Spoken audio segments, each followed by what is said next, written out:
Hello friends, welcome back to my channel dental maestro. आज हमारी video का topic है दांतों में होने वाली झंझनाहट के कारण। नॉर्मल डेली लाइफ में आपने खुद या तो महसूस किया होगा या फिर किसी और से सुना होगा कि अरे हमने कुछ ठंडा खाया, गरम खाया, एकदम से दांतों में करंट जैसा लगा। तो आखिर ये करंट क्या है? क्या कोई करंट है? नहीं, ये होती है झंझनाहट, जिसको हम बोलते हैं सेंसिटिविटी। जब हमारे दांतों पे हमारे अत्याचार बढ़ जाते हैं या फिर किसी दूसरे के द्वारा किए गए अत्याचार बढ़ जाते हैं, तब वो हमें सेंसिटिविटी के फॉर्म में रिजल्ट्स मिलते हैं। बेसिकली होता क्या है कि हमारे दांत जो है वो मल्टीपल लेयर्स होते हैं। मींस इनेमल होता है, देन डेंटाइन होता है, देन उसके बाद पल्प होता है। तो जब हमारा इनेमल होता है, सबसे आउटर जो होता है वो सबसे स्ट्रॉन्गेस्ट होता है, और जो दांतों की हमारी प्रोटेक्टिव लेयर होती है, यदि वो घिसने लगती है और डेंटिन ऊपर आने लगता है तो उस कंडीशन में हमें सेंसिटिविटी होने लगती है। तो जो मैंने बताया कि जब दांतों पे अत्याचार बढ़ने लगते हैं, मींस हमने विग्रस टूथ ब्रशिंग करी, मतलब बहुत ज्यादा रगड़ रगड़ के दांतों को कर रहे, तो हमारा इनेमल थोड़ा घिसने लगता है, तो उस कंडीशन में भी हमें सेंसिटिविटी होने लगती है। नेक्स्ट आता है कि कोई डेंटल कैविटी हो गई है, मींस बहुत टाइम से खाना फंस रहा था, कंटिन्यू वहां सड़न होने लगी और वहां से इनेमल डेंटिन सब इरोड होने लगा और वहां पे सेंसिटिविटी होने लगी क्योंकि हमारी नर्व्स जो है वो एक्सपोज हो गई हैं।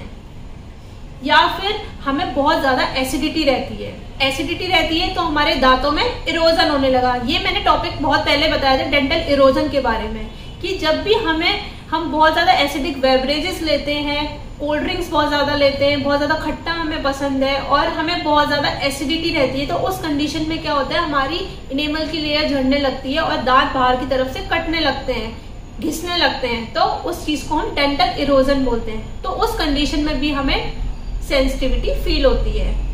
या फिर नेक्स्ट आता है कि जब हम बहुत ज्यादा गुस्सा करते हैं तो क्या होता है, दांत पीसते हैं तो क्या होता है, एट्रीजन हो जाता है, हमारे ऊपर के दांतों की सतह जो है वो घिसने लगती है और उसकी वजह से भी हमें क्या होता है, हमारी नर्व्स एक्सपोज हो जाती है और हमें सेंसिटिविटी फील होने लगती है। या फिर दूसरी कंडीशन ये हो सकती है कि हम चलते हुए जा रहे हैं या कुछ भी है, हमें एकदम से ट्रॉमा हो गया, रोड साइड कोई इंजरी हो गई और हमारा दांत टूट गया, हमारा इनेमल झड़ गया, उस कंडीशन में भी हमें सेंसिटिविटी फील होती है।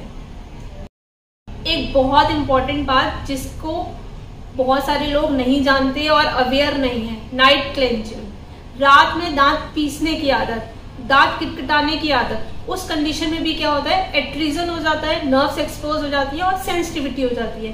क्योंकि जब भी पेशेंट हमारे पास सेंसिटिविटी की कंप्लेंट लेकर आता है, हम सारी चीजें अच्छे से रूल आउट करते हैं। पहले उसकी ओरल हेल्थ देखते हैं, फिर उसे क्वेश्चनिंग करते हैं, क्या आप रात को दांत कटकटाते हैं, या फिर आप गुस्सा बहुत करते हैं, या फिर आप बहुत ज्यादा एसिडिक चीजें लेते हैं, या फिर आपको बहुत एसिडिटी रहती है, या आप गिरे थे, या कुछ भी, मतलब हम सारी चीजें रूल आउट करते हैं। देन उसके बाद हम इस कंक्लूजन पे आते हैं कि हाँ, आपको इस वजह से डेंटल सेंसिटिविटी की प्रॉब्लम है, तो उसके अकॉर्डिंग फिर हम ट्रीटमेंट देते हैं। तो आपको ये बात जानना बहुत ज्यादा इंपॉर्टेंट है कि एक्चुअल में डेंटल सेंसिटिविटी का कारण क्या है। सारी बातों के अलावा फिर भी आपको लगता है कि हाँ, ये सारी चीजें तो मैं नहीं करता हूँ, फिर भी मुझे डेंटल सेंसिटिविटी हो रही है, तो आप मेरे कमेंट बॉक्स में मैसेज जरूर ड्रॉप करिएगा, तो मैं कोशिश करूंगी कि आपकी प्रॉब्लम को सॉल्व करूँ। Thank you for watching my video and stay connected to my channel. Bye bye, take care.